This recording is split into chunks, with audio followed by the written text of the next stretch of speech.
안녕하세요. 오늘도 사연살롱을 찾아주셔서 감사합니다. 저는 40대 여성입니다. 세상이 많이 좋아진 덕분에 100세 시대에 접어들었다고들 말하죠. 몇 년 있으면 저도 평생의 중간기점을 맞이하게 되는데요. 그래서일까요? 요즘 들어 솔솔 불어오기 시작한 봄바람이 저를 자꾸만 중년의 감상으로 이끌기 때문일까요? 이유를 정확하게 알 수는 없지만 근래에 들어서는 자꾸만 지난 저의 삶을 돌아보게 되더라고요. 만만치 않았던 우여곡절의 삶. 그때마다 매번 드는 생각이 하나 있어요. 진짜 무서운 건 돈도 아니고 가난도 아니고 바로 사람이다 하는 생각 말이에요. 자식이라고는 저 하나밖에 없는 과부인 친정어머니의 젊은 시절은 가난했어요. 그 가난을 극복하기 위해 모진 고생을 다 이겨내며 살아오셨고 제가 사춘기에 접어들 무렵에서야 고정된 직장을 갖게 되셨죠. 그곳은 바로 호스피스 병동이었는데요. 당시 저는 어린 마음에 친정어머니의 직업이 썩 내키지는 않았어요.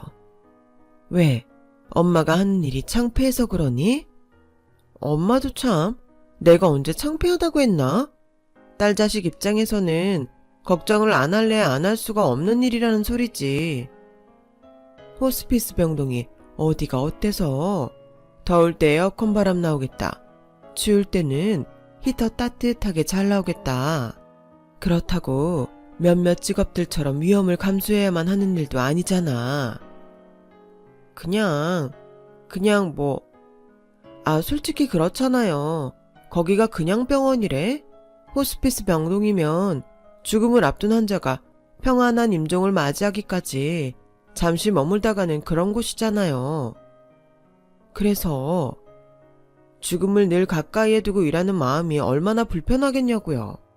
또 엄마가 기왕이면 밝고 희망찬 곳에서 일했으면 좋을 것 같기도 하고. 예진아, 그건 오해야. 무슨 오해요? 죽음을 앞둔 환자라고 해서 그런 환자들이 모여 지내는 호스피스 병동이라고 해서 희망이 없는 건 아니야. 당장에 처해 있는 상황이 얼마나 어렵든지 간에 사람 사는 건 결국엔 똑같은 법이거든. 우리 환자분들도 남들처럼 봄에 필 꽃을 기다리고 가을에 질 낙엽을 기다리면서 그렇게 나름의 소망 하나씩을 가슴에 품고 살아가니까. 여튼 긍정왕이야. 누가 우리 엄마 아니랄까봐. 정 그렇게 걱정이면 엄마가 일하는 병동 한번 겨눠가 볼래? 친정어머니의 말씀이 진짜더라고요. 전 호스피스 병동이라고 하면 우중충한 죽음의 그림자가 늘 드리워져 있을 것이라고만 생각했었는데요. 막상 가보니 병동의 환자들과 근무하는 사람들의 삶은 저희의 삶과 크게 다르지 않았어요. 소소한 일상의 행복도 있었고 내일을 향한 희망들도 있었어요. 제 예상이 완벽하게 틀렸던 거죠. 그리고 견학을 마치고 나오는 길에 친정어머니께서 남기셨던 한마디가 앞으로의 제 삶을 결정지었어요. 우리 예진이 걱정 엄마도 충분히 이해해. 죽음을 앞둔 가족을 외면하고 버려두는 사람들도 분명 있으니까. 그런 상황들을 마주할 때마다 엄마의 마음도 함께 미어져 나가는 기분이기도 하고. 이제는 알아요. 그래서 엄마가 무슨 말을 하려는지도 알 것만 같아. 그런 못된 사람들은 아주 일부일 뿐이라는 소리죠? 그치. 누굴 닮아서 이렇게 똑똑할까? 닮기는 엄마밖에 더 있나? 평생 키워온 딸내미인데. 기왕 이해해주는 김에 엄마 얘기 한마디만 더 들어주지 않을래? 하세요, 뭐든. 살다 보니까 아프고 힘들 때 사람 버리는 거 아니더라. 엄마는 우리 예진이가 그런 사람이 되어주었으면 좋겠어. 아프고 힘들 때 사람 버리지 않겠다. 그날 전 친정어머니 앞에서 철석같이 약속했어요. 그리고 오래지 않아서 그날의 약속을 지켜내리라 다짐해야만 했던 순간이 연달아 닥쳐오게 되더라고요. 전 남들보다 결혼을 빨리 한 편이에요. 혼인신고를 올리던 때가 저희 부부가 사회초년생이었던 20대 초반이었으니까 지금보다 결혼을 훨씬 일찍 하고는 했던 당시의 시대상에 비춰보아도 꽤 이르다는 소리를 듣는 결혼이었죠.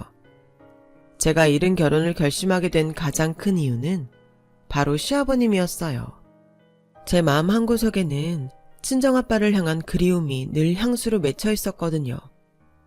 얼굴도 기억하지 못하던 아주 어린 나이에 부친상을 겪었었으니까요. 그런 저에게 시아버님은 아주 특별한 분이셨어요.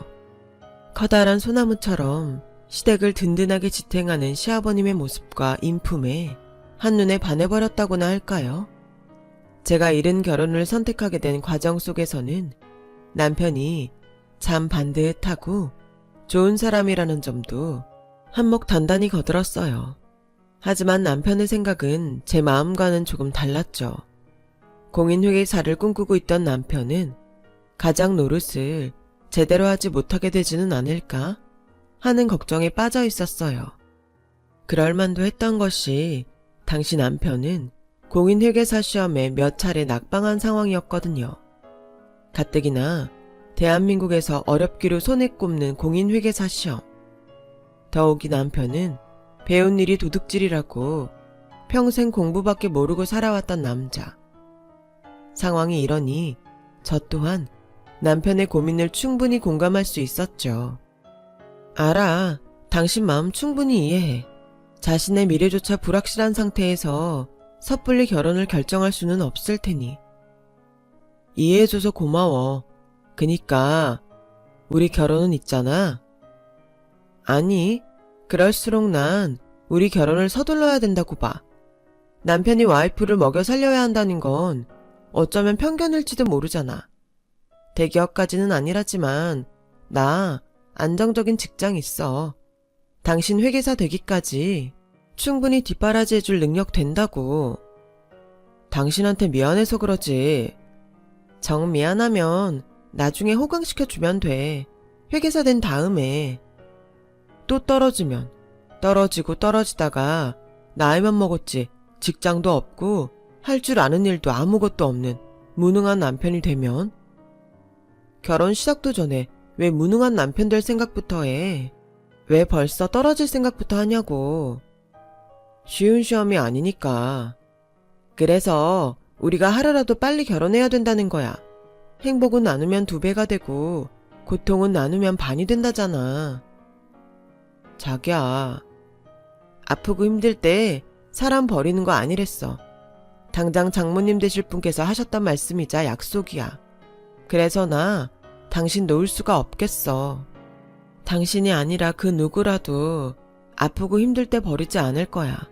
그니까 우리 결혼하자. 바로 그 순간이 친정 어머니와의 약속을 지켜내리라 마음먹은 첫 순간이었어요. 덕분에 저희 부부는 결혼을 약속하게 되었는데요. 그러나 끝내 결혼식을 올릴 수는 없었어요. 결혼식 전날 남편으로부터 한 통의 비보가 도착했거든요. 비보를 접한 저는 하객들에게 결혼식이 취소되었다는 소식을 전하는 한편으로 병원 응급실로 향했고 그곳에서 피투성이에 의식불명 상태로 누워 계신 시아버님의 모습과 마주하게 되었어요. 끔찍한 교통사고였어요. 참, 이걸 불행 중 다행이라고 해야 할까요? 세상 어느 누가 감히 그렇게 말할 수 있을까요?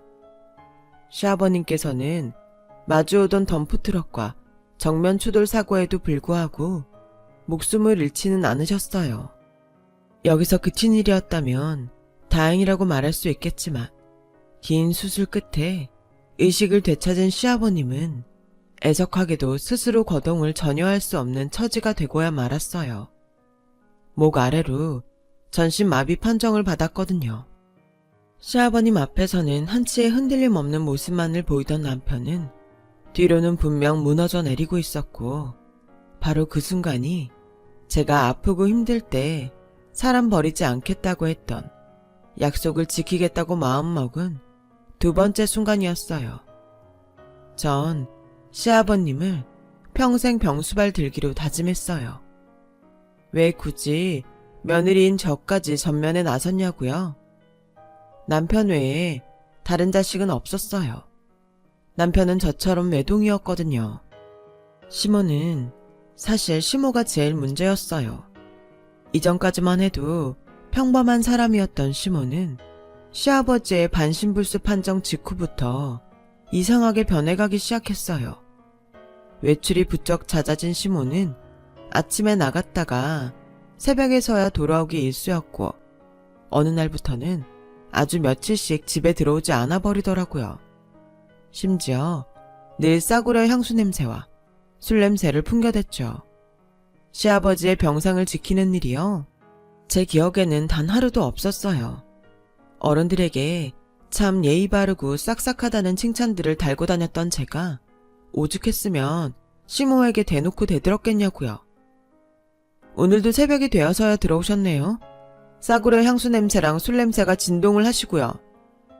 싸구려라니 말 조심해. 너희 세대한테는 어떨지 몰라도 우리 세대한테는 요즘 제일 유행하는 향수니까는. 그러세요? 그러면 술 냄새도 제일 유행하는 술 냄새인가요? 요즘 대체 어디서 뭘 하고 다니시는 건데요? 어디서 뭘 하고 다니는지 일일이 보고하고 다녀야 하는 거니? 하늘 같은 시애미한테 시집살이라도 시키겠다는 거야, 뭐야? 시집살이가 아니라 가족으로서 당연히 해야 하는 일을 전혀 신경도 안 쓰시니까 문제인 거죠. 아버님께서 어머님은 오늘 또 어디 가는지 물어볼 때마다 제가 얼마나 민망한 줄 아세요? 꼴에 마누라 찾아대기는? 하기사, 사내놈의 것들은 나이 차면 부인밖에 없다고 하기는 하더라. 아, 무슨 말씀을 그렇게. 진짜 해도 너무하시네요. 아버님이 평소에 어머님이라면 얼마나 끔찍했는지는 벌써 다 잊으신 거예요? 다 지나간 옛일 운운할 거 없고 너나 정신 똑바로 차려 이거사. 손가락 하나 까딱까지 못하는 반신불수 시애비 편이나 들기 전에 이 집안의 주도권이 누구한테 있는지부터 살피라는 소리야.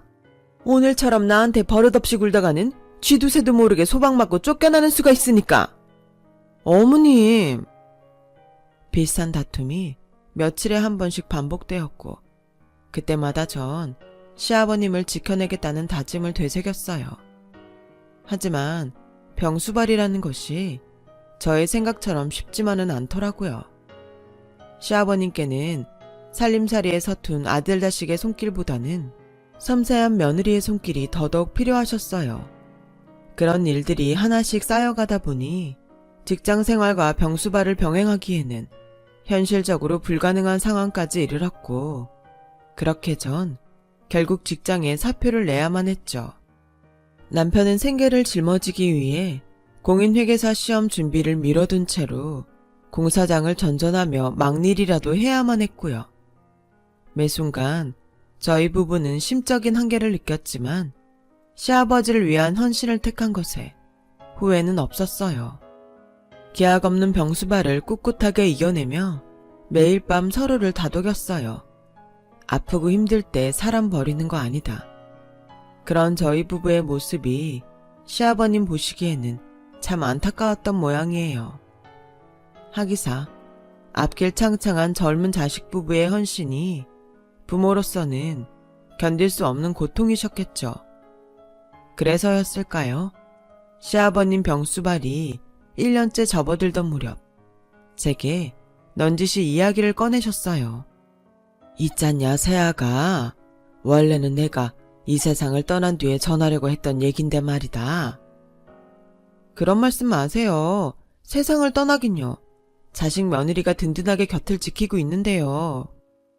아무리 그렇다고는 해도 미리 준비할 건 해야지. 네, 따로 유언장을 준비하기도 버거운 몸이 되어버렸기도 하고. 아버님 제발요. 마음 단단히 먹고 들어. 결혼 인사 다닐 때 배웠던 둘째 시숙 기억하지? 그 시숙을 통해서 대학가에 3층짜리 신축 원룸 건물 하나를 사두었어. 나중에 내 병수발 다 끝나거들랑 남편이랑 거기 들어가서 살 거라. 3층은 통으로 가정주택인 건물로다가 일부러 찾아서 계약했어. 아버님이 무슨 돈이 있으시다고요? 교통사고 보험금이랑 내 평생 이래저래 모아둔 돈이랑 해서 마련했지 뭐. 아니요, 절대 받을 수 없어요. 다음에요. 받아주어야 해. 그래야 내가 훗날에 눈을 감을 일이 생기더라도 마음 편히 감지.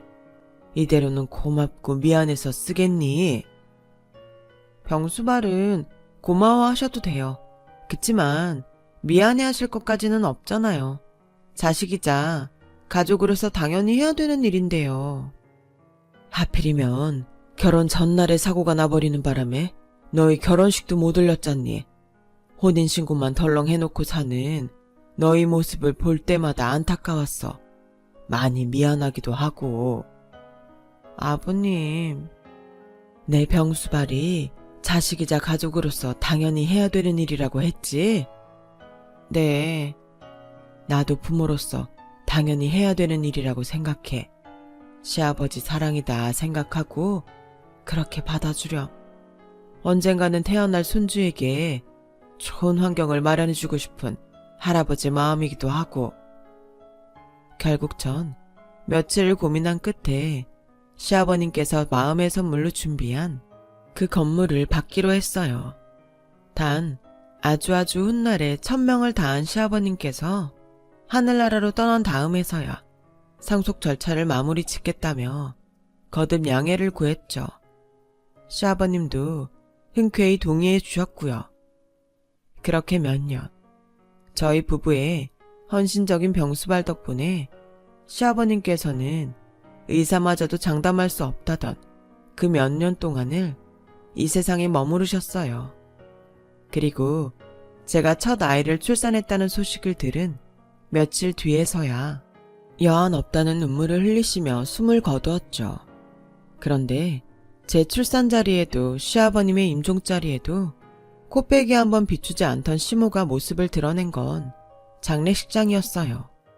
상주 노릇이라도 제대로 하기 위해서였냐고요? 그럴 리가 없죠. 어김없이 싸구려 향수와 술 냄새를 풀풀 풍기며 나타난 시모는 웬 제비스러운 중년 사내의 팔짱을 꼭 낀 채였거든요. 시모의 꽃무늬 알록달록한 차림새를 마주하고 있자니 참 기가 찰 노릇이더라고요. 예의 정도는 차리셨어야죠.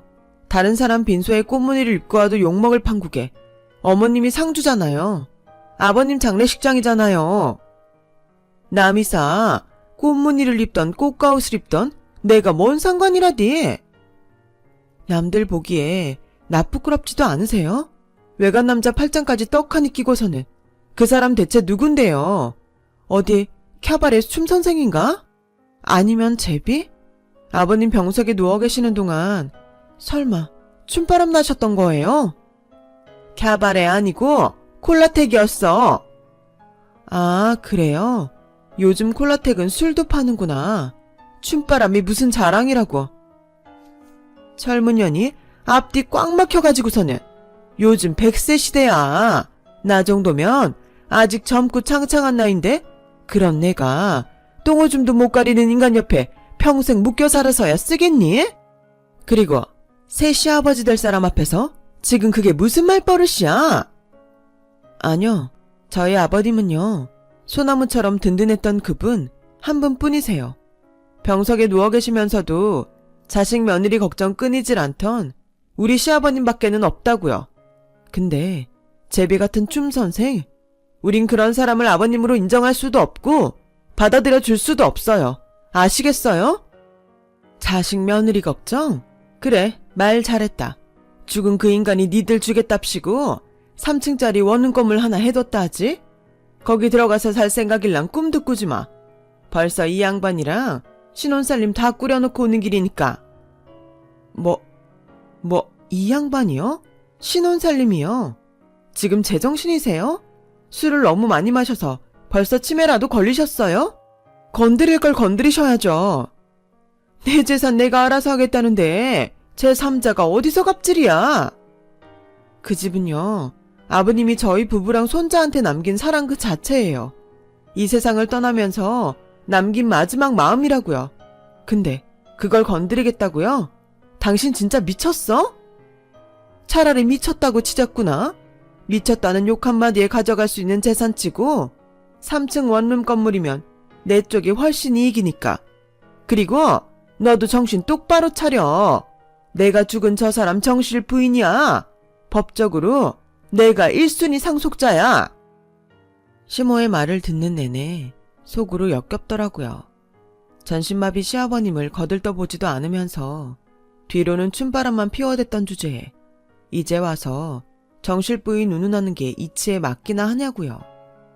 더 역겨웠던 건 시모와 춤 선생이 장례식 부조금까지 몽땅 챙겨서 도망을 쳤다는 것이었어요. 맞아요. 처음부터 그럴 목적으로 왔던 거죠. 춤바람에 눈이 멀어버린 나머지 남편의 죽음 앞에서도 돈밖에 보이지를 않았던 거죠.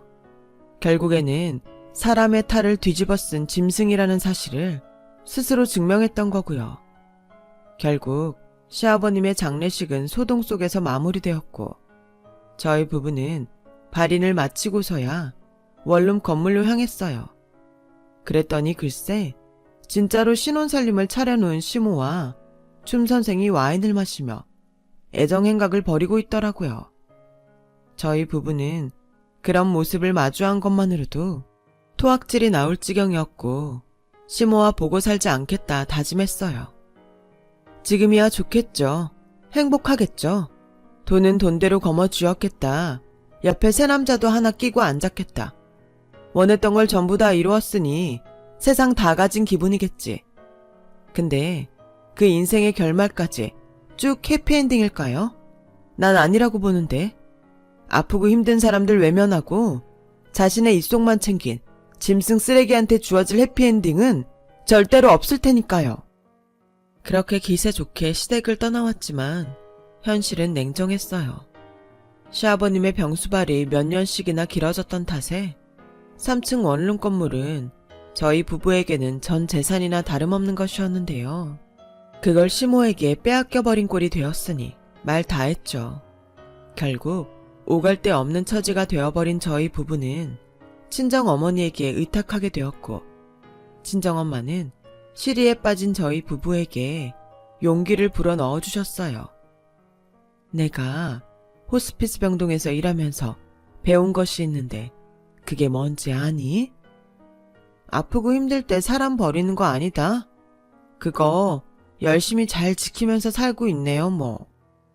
그거 말고도 하나 더 있어. 끝날 때까지 끝난 게 아니라는 거야. 너도 어릴 적에 견학하면서 직접 봤었잖니? 죽음을 앞둔 사람들에게도 하루의 재미와 내일의 희망이 있다는 거. 하물며 너희는 앞길이 아직 창창해. 남편 부인 사이의 사랑도 무척이나 애틋하고. 그런데 뭐가 걱정이니? 글쎄요. 우리한테 남은 게 뭐가 더 있을까요? 이복의 김서방. 네? 자네한테는 꿈이 있었지 아마? 공인회계사입니다 장모님. 그래 공인회계사. 난 말이야 자네가 우리 예진이를 위해서라도 그 꿈을 포기하지 않았으면 싶네. 반드시 공인회계사가 되어서 큰돈을 벌어오라는 뜻이 아니야. 남편이 그리고 아빠가 어려움과 열심히 맞서는 모습 하나만으로도 자식과 부인에게는 함께 이겨나갈 수 있다는 희망이 된다는 뜻이지. 내 말 이해하겠나? 네, 장모님. 저 다시 한번 도전해 보겠습니다. 씩씩해서 좋네. 예진이 너도 그래. 힘들 때 버리지 않겠다면서 네가 먼저 청혼했다며? 그 마음 놓지 마. 엄마가 봤을 땐 김서방처럼 듬직한 남자 세상에 또 없으니까 그거 하나 믿고 당당히 다시 일어서 봐. 저희 부부는 엄마 덕분에 숨 돌릴 겨를조차 없이 치열한 삶을 살기 시작했어요.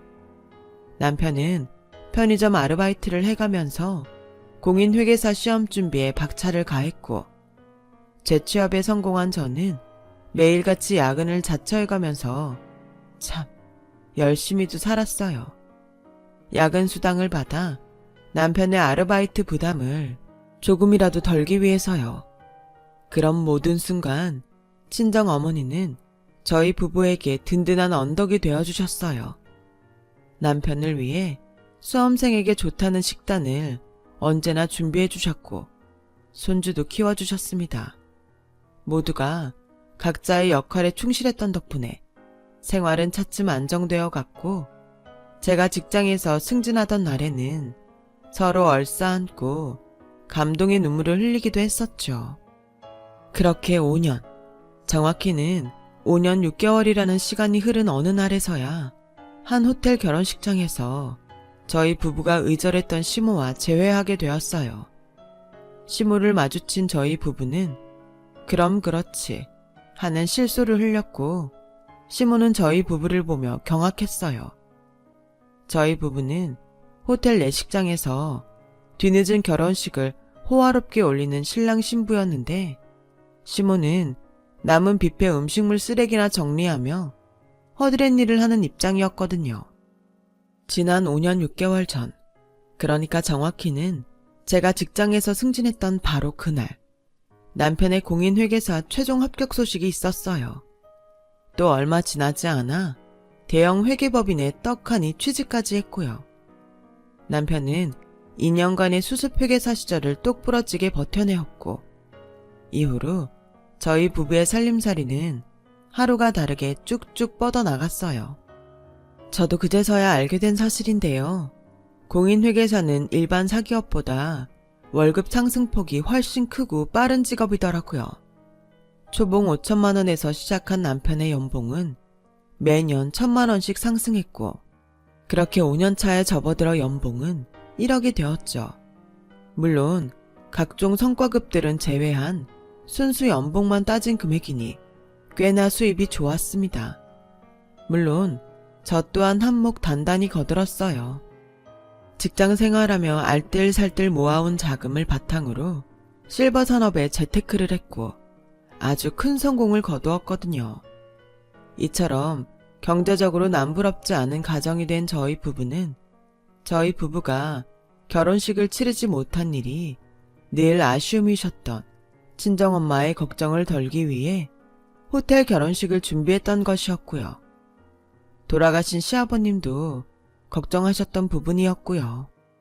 반면 저희 부부의 전 재산이나 다름없었던 3층 건물을 빼앗아갔던 시모는 대체 왜 결혼식장에서 남은 뷔페 음식물 쓰레기나 정리하는 신세가 되었을까요? 친척들 통해서 소식은 종종 듣고 있었어요. 사실 크게 놀랍지도 않더라고요. 늙음하게 춤바람 나서 자식이고 나발이고 다 팽개친 여편네의 결말이야 뻔할 테니까. 춤선생한테 전재산 싹 가져다 바치고 버림당했다면서요. 그 와중에도 정신 못 차리고 환심 사보겠답시고 빚까지 내가면서 명품 선물 줄줄이 해대다가 빚쟁이의 알거지까지 돼버렸고. 그럼 니들은 그 얘기를 다 듣고도 모르는 척 연락 한 번을 없었다는 거니? 천벌을 받을 것들. 배 아파 낳아준 부모한테 어떻게 그럴 수가 있어? 말은 바로 하죠. 배 아파 낳은 자식 잘난 건 당신이고 지금 당신 처지야말로 천벌이지. 이것이 근데? 말 조심해요. 허드렛 일이나 하는 주제가 큰 소리 낼 자리가 아니야. 우리가 컴플레인 한마디만 걸면 그나마 일용직 일자리마저도 없어질걸? 그럼 그 제비춤 선생님한테 갖다 바치느라 쌓여버린 빚더미는 무슨 수로 갚으려고. 그러지 말고 이제 그만 화해하자꾸나. 살다 보면 이런 일 저런 일 다 있는 거지.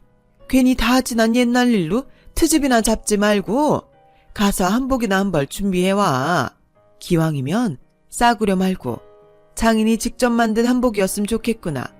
CM이 사회적인 체면이 있지. 이 와중에 명품 한복?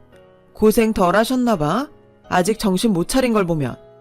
남자한테 정신 팔려서 악다구니 칠 때는 언제고 자식 내외가 호텔에서 결혼식 치를 만큼 성공했다니 한복 떡하니 차려입고 혼주행세 하시게? 왜요? 장례식 부조금처럼 우리 축의금도 도둑질해보지 왜? 너 보기보다 꽁한 구석이 있구나. 이게 다 너희를 위해서야. 혼주 없는 결혼식이라고 뒷말라울성 싶어가지고. 글쎄, 아직도 모르겠어요. 친척 어른들이 왜 우리 결혼식을 당신한테 숨겼을까? 또 시아버님 장례식장에 춤선생 팔짱 끼고 나타난 당신을 목격했던 조문객들하고 오늘 우리 결혼을 축하해주러 온 하객들하고 다른 사람들일까? 이미 당신은 나랑 남편이 사는 세상으로부터 몹쓸 여편네라고 완전히 낙인 찍혔다는 거잖아. 꼭 이런 식으로 나와야겠니? 그래, 좋아. 그렇다면 없는 사람처럼 얌전히 꺼져주마. 대신? 다만 몇 푼이라도 도와주면 안 되겠니? 요즘 진짜 너무 많이 힘들어서 그래. 우리 식구들 전부가 힘들었던 시절이 있었죠. 기약 없는 병수발디는 나랑 남편이나 자식에게 의존할 수밖에 없었던 시아버님이라. 다들 너무 버거웠어. 하지만 당신은 어쨌더라? 우리에게 눈길이나 한번 줘봤던가? 아니잖아. 아프고 힘들 때 사람 버리는 거 아니라면서, 맞아요. 아프고 힘들 때 사람 버리는 거 아니죠. 근데 앞뒤가 바뀌었잖아. 당신이 우릴 버린 거지. 잘 들어요. 앞으로 만나는 일 없을 겁니다. 도움 주는 일 더더욱이 없을 거고. 그니까 앞으로 빈대부터 먹을 생각하지 마세요. 그렇게 저희 부부는 모두의 축복을 받으며 늦은 결혼식을 올렸어요. 혼인신고만 해두고 살아온 자식에 대한 친정 어머니의 아쉬움을 훨훨 날려가면서요. 진짜 무서운 건 돈도 아니고 가난도 아니고 바로 사람이다 하는 생각을 다시 되새겨 보아요. 타인의 마음에 상처 입히는 건 다름 아닌 인간 같습니다. 반면에 아프고 힘들 때 사람 버리는 거 아니다라는 친정 어머니의 말 또한 되새겨 보았어요. 그것도 곰곰이 생각할수록 맞는 말씀이더라고요. 상처 주는 것도 사람이지만 세상을 살아가는 데 있어서 가장 의지가 되는 존재 또한 사람이니까요. 저 또한 제가 소중한 사람에게 힘이 될 수 있는 사람이길 바라봅니다. 여러분께 삶에서 많이 힘든 순간을 이겨내게 해줄 인연이 옆에 있기를 바라며 항상 행복하세요. 여러분, 사연 댓글에 응원과 현명한 조언 부탁드려요. 좋아요와 구독은 저에게 큰 힘이 됩니다. 오늘도 좋은 일 가득하세요.